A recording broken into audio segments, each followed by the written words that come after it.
जय एवरीवन, स्वागत है आपका हमारे channel Indian defence news Hindi में। और इस वीडियो में हम बात करने वाले हैं एक ऐसी रिपोर्ट के बारे में जिसको सुनने के लिए हमारे कान तरस गए थे। हम सबको पता है कि वर्ष 2021 में भारतीय वायुसेना के लिए 83 तेजस मार्क 1 जेट्स की डील को फाइनलाइज किया गया था और अभी हाल ही में एडिशनल 97 जेट्स की खरीद को मंजूरी मिली। लेकिन आप में से सब लोगों का यही प्रश्न था कि आखिरकार भारतीय वायुसेना को ये एयरक्राफ्ट डिलीवर क्यों नहीं किए जा रहे? क्या अभी भी इंजन इश्यूज हैं? क्योंकि जनरल इलेक्ट्रिक ने ऑलरेडी 2 इंजन डिलीवर कर दिए हैं और 2025 के अंत तक वो एडिशनल 10 इंजन को डिलीवर करने की बात कर रहे हैं।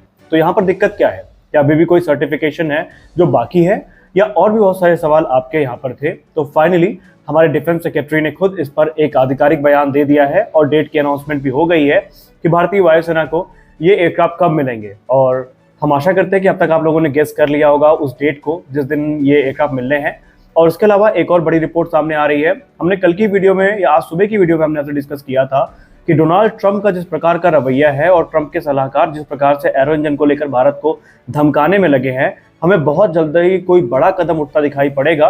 और वही चीजें हुई हैं। प्रतिष्ठित मीडिया संस्थान IDRW की रिपोर्ट में ये कंफर्म हो चुका है कि भारत के रक्षा मंत्रालय ने ऑलरेडी प्राइवेट सेक्टर कंपनियों के साथ में जो वार्तालाप है वो किया है। और ये वार्तालाप एक ऐसे इंजन को लेकर के है जो फिलहाल तो तेजस मार्क 1A को लेकर केंद्रित है, लेकिन भविष्य में इसका जो स्कोप होगा वो तेजस मार्क 2 तक होगा। तो इस वीडियो में हम इन्हीं 2 विषयों को डिस्कस करने वाले हैं, तो बने रहिए वीडियो के अंत तक। एक तरफ जहां MiG-21 फाइटर एयरक्राफ्ट भारतीय वायुसेना का साथ छोड़ने वाले हैं, तो वही उस गैप को फिल करने के लिए अब तेजस मार्क 1A फाइटर एयरक्राफ्ट पूरी तरीके से तैयार है।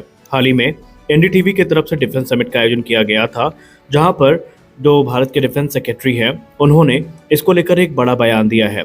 उन्होंने कहा कि तेजस मार्क 1A फाइटर एयरक्राफ्ट भारतीय वायुसेना में सर्विस के लिए पूरी तरीके से तैयार है और हम पहले 2 एयरक्राफ्ट जो कि तेजस मार्क 1A होने वाले हैं, इन्हें सितंबर के अंत तक डिलीवर कर देंगे।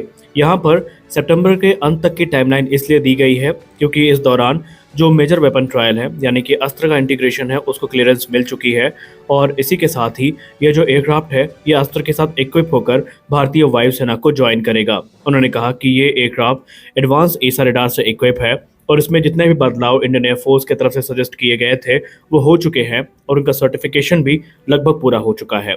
दरअसल आपको बता दें कि NDTV की तरफ से ये जो समिट आयोजित करी गई थी, इसमें NDTV के सीनियर जर्नलिस्ट विष्णु सोम सर ने डिफेंस सेक्रेटरी का इंटरव्यू लिया था और इस पूरे समिट को थीम दिया गया था warfare in the 21st century. इस दौरान डिफेंस सेक्रेटरी सर ने कहा कि तेजस मार्क 1A की जो भूमिका है ये हमारी सोच से भी ज़्यादा महत्वपूर्ण है। उन्होंने कहा दशकों तक हम MiG-21 की फ्लीट पर डिपेंडेंट रहे थे और यूँ तो हमारे पास सुखोई 30 MKI जैसे प्लेटफॉर्म भी थे, लेकिन हमें MiG-21 की रिप्लेसमेंट की तलाश करनी थी और हमारा इंटेंट पूरी तरीके से क्लियर था कि प्लेटफॉर्म पूरी तरीके से रेडी हो, उसमें किसी प्रकार का फ्लॉज ना हो और ये भारतीय वायुसेना की रिक्वायरमेंट्स को पूरा करने के लिए सक्षम हो। और इसीलिए हमने HAL को पर्याप्त समय दिया कि आप इस प्लेटफॉर्म को पूरी तरीके से तैयार करिए और जो भी रिक्वायरमेंट इंडियन एयरफोर्स की तरफ से रखी गई हैं उनको फुलफिल करिए, और अब ऐसा हो चुका है। उन्होंने कहा कि 38 से 40 एयरक्राफ्ट ऑलरेडी इस समय सर्विस में है। 80 से ज़्यादा एयरक्राफ्ट का ऑर्डर हमने 2021 में दिया था, जिसमें से 10 एयरक्राफ्ट अब रेडी टू डिलीवर है। अब क्योंकि हमारे पास 2 इंजन आ चुके हैं तो उनके साथ इक्विप करके ये जो एयरक्राफ्ट हैं ये सितंबर लास्ट तक भारतीय वायुसेना को डिलीवर कर दिए जाएंगे और ये वेपन इंटीग्रेशन के साथ डिलीवर किए जाएंगे, यानी कि वेपन्स के साथ ही इनको डिलीवर किया जाएगा। साथ साथ उन्होंने ये भी एम्फेसाइज किया कि जो एडिशनल कॉन्ट्रैक्ट है 97 तेजस मार्क 1A जेट्स का, जिसकी लागत 67,000 करोड़ रुपए है, इसको भी बहुत जल्दी फाइनलाइज कर लिया जाएगा और हम ये इंश्योर करेंगे कि इसकी डिलीवरी फास्ट हो, उसमें किसी प्रकार की डिले हमें देखने को ना मिले। और क्योंकि प्रोडक्शन ऑन ट्रैक आ चुका है इसलिए हमें उम्मीद है कि HAL अपनी प्रतिबद्धता को साबित करेगी और समय पर एयरक्राफ्ट को डिलीवर करेगी। देखिए, तेजस मार्क 1A की डिलीवरी किन्हीं कारणोंवश अभी तक फंसी हुई थी, उसमें अलग अलग कारण हैं। सबसे प्रमुख कारण माना गया था कि इंजन का अभाव, इंजन न होने के कारण ये एयरक्राफ्ट डिलीवर नहीं हो पा रहे थे, लेकिन ये इकलौता कारण नहीं था। यहाँ पर एक और कारण था कि तेजस मार्क 1A की डिलीवरी के फंसे रहने के पीछे जो क्रिटिकल वेपन ट्रायल थे उनका पूरा ना होना था, और जब तक वो ट्रायल पूरे नहीं हो जाते थे तब तक ये एयरक्राफ्ट डिलीवर नहीं किया जा सकता था। प्राइमरली अगर हम बात करें तो यहाँ पर बात हो रही है Astra mark 1 beyond visual range air to air missile की। तो इसकी primary air to air missile होने वाली है, जिसे defence research and development organisation की तरफ से डेवलप किया गया है। अस्त्र मार्क 1 तेजस मार्क 1A को 110 किलोमीटर की स्ट्राइक रेंज ऑफर करेगी और इसके एडवांस गाइडेंस सिस्टम और मिड कोर्स करेक्शन जो है ये इसको और भी ज़्यादा घातक बना देते हैं। और इसकी एक्यूरेसी काफ़ी ज़्यादा बेहतरीन है। ये सब हमने अलग अलग ट्रायल्स में देख लिया है। रिपोर्ट्स बताती हैं कि ये मिसाइल ऑलरेडी सक्सेसफुली तेजस मार्क 1 से टेस्ट फायर की जा चुकी है और इसके अलावा सुखोई 30 MKI में इस समय सर्व कर रही है। लेकिन तेजस मार्क 1A से इसको पेयर करना हमारे लिए एक चैलेंजिंग टास्क था और इसके लिए हमें जो फ्रेश सर्टिफिकेशन थे उनकी ज़रूरत पड़ने वाली थी और अब वो चीज़ें भी लगभग पूरी हो चुकी हैं। इसके अलावा इसमें जो नया इल्टा ELM 2052 ऐसा रडार है जो कि इसराइल के इल्टा तरफ से सप्लाई किया जाता है, जिसने इसके पहले मैकेनिकली स्कैन ELM 2032 रडार को रिप्लेस किया था मार्क 1 में जो यूज़ होते हैं, उसको भी सर्टिफिकेशन की ज़रूरत थी और वो काम भी यहाँ पर पूरा हो चुका है।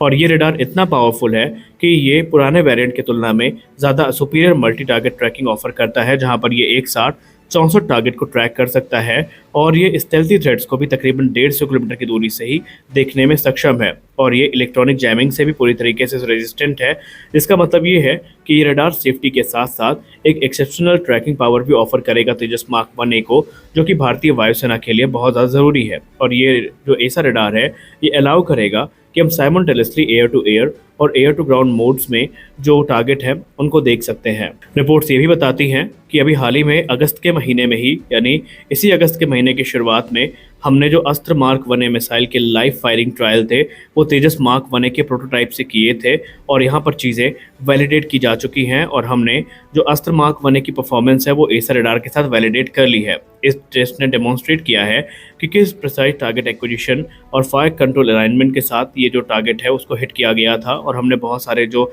चैलेंजेस थे उनसे भी ओवरकम कर लिया है। कुल मिलाकर के अब हम ये कह सकते हैं कि तेजस मार्क 1A भारतीय वायुसेना में शामिल होने के लिए रेडी है। अब सवाल ये उठता है कि इसकी जो डिलीवरी रेट है वो क्या होने वाली है, क्योंकि हम सब जानते हैं कि तेजस मार्क 1A में मार्क 1 की तुलना में 43 बड़े इंप्रूवमेंट करे गए हैं, लेकिन सवाल तो यही है कि किस रफ्तार से ये डिलीवर होंगे।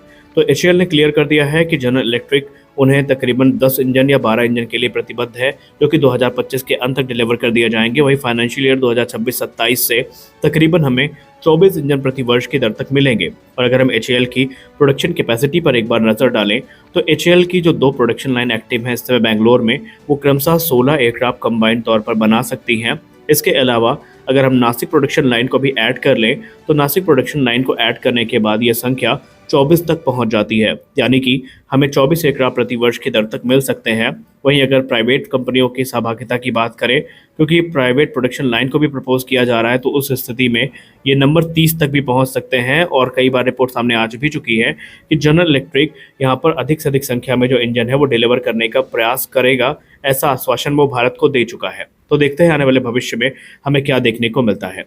तो इस वीडियो में बस इतना ही। उम्मीद करते हैं वीडियो आपको अच्छी लगी होगी। वीडियो अच्छी लगी वीडियो को लाइक करिए, नए चैनल को सब्सक्राइब करिए। मिलते हैं अगले वीडियो में, तब तक के लिए जय हिंद।